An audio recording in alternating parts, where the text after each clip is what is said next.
Welcome to the next video in a series of Data Services Manager. And in this particular demo, we're going to have a look at the integration that DSM has with VCF automation in VCF 9. So here we are in VCF automation. You can see that everything has been configured so far. What we're most interested in is the VCF services, data services section, which offers a true database as a service offering to your VCF tenants. So this is the data services policies, but we'll come back to that shortly. First off, what you have to do is connect your VCFA to your data services manager.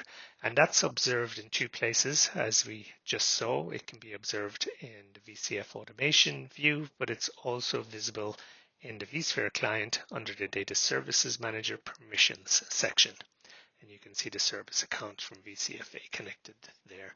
Now we continue to have our traditional users like our DSM admins, but that is just to highlight one of the configuration requirements. The second configuration requirement is the inclusion of the consumption service, the DSM consumption service in the supervisor. And that we provide the package.yaml and the values.yaml, and you just install those like you would any other service. The one thing that you need to modify is the values.yaml file so that you again include the relevant information for your data services manager in this supervisor consumption service. So once that's configured, once the DSM is connected to VCFA and vice versa, we can now get on and have a look at the data services policy or data service policies. Now I've created one already, so let's just step through this. It's a policy for Postgres. And essentially what we're about to do is we're about to tell VCFA which organizations are allowed to provision which data services. So I can choose different organizations. I can choose all organizations on which to provide this Postgres service. I can choose which versions. I can decide to give all versions of Postgres to the organizations or just a subset of the Postgres versions to different organizations as well.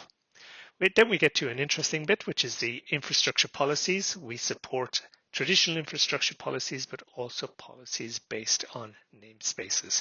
And we'll have a look at the namespace-based policy perhaps in a future video.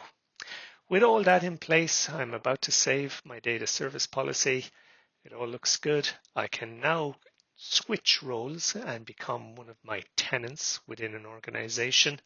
And then I can see what data services are available for provisioning as a tenant. So we'll launch the organization portal. I will be automatically connected as an organization administrator to this portal, and you can see I have lots of services available to me and lots of different building blocks to provide multi-tenancy and so on. But what I'm most interested in is the database service. And you can see I've already provisioned a few databases as this particular tenant or this particular organization. As a user in an organization, I get access to a namespace. It's again another one of these building blocks along with projects that we have in VCF automation. But what I'm going to do as this user, as this org admin, I guess, is to create a database. And I'm going to create a Postgres database, and I'm going to select a version. I'm going to give it a name. I'm going to select a topology, whether it's single server or whether it's clustered. So I will deploy a clustered Postgres database in this case.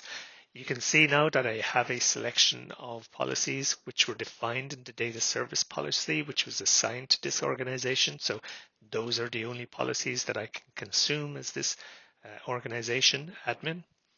A few things that you'll probably have seen before in previous demos, so I'm not going to spend a lot of time on these, but essentially what I'm achieving here is the ability to provision a database as a user in an organization. So I'll speed things along here. I won't hang around too much. I will just show you that what we've done in the VCF automation is also visible and replicated within the Data Service Manager portal or Data Services Manager UI.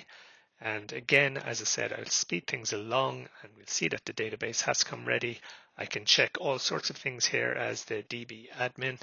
I can see the details about the database, the infrastructure policy, where it was created within Kubernetes. In this case, it's a reference to the supervisor where we use the consumption operator. And now if I come back into the VCFA organization portal, you can see my database is available here. I can drill down, I can view the YAML, I can copy the connection strings, I can see all sorts of information like status and so on. But with this connection string now, as an end user, I can simply connect to the database. I'm just using pgadmin 4 here, a very popular Postgres tool. I can see the database, I can connect to the database, I can see all sorts of information about the state of the database and the configuration, as well as the logs and so on through the pgadmin 4 utility. And activity as well, of course, and that we can see some things happening. So there we go. That kind of completes the demonstration. If you're interested in learning more about Data Services Manager and indeed in the integration with VCF 9 and VCF automation, why not pop along to cormachogan.com. I have lots of information there. Thank you for watching.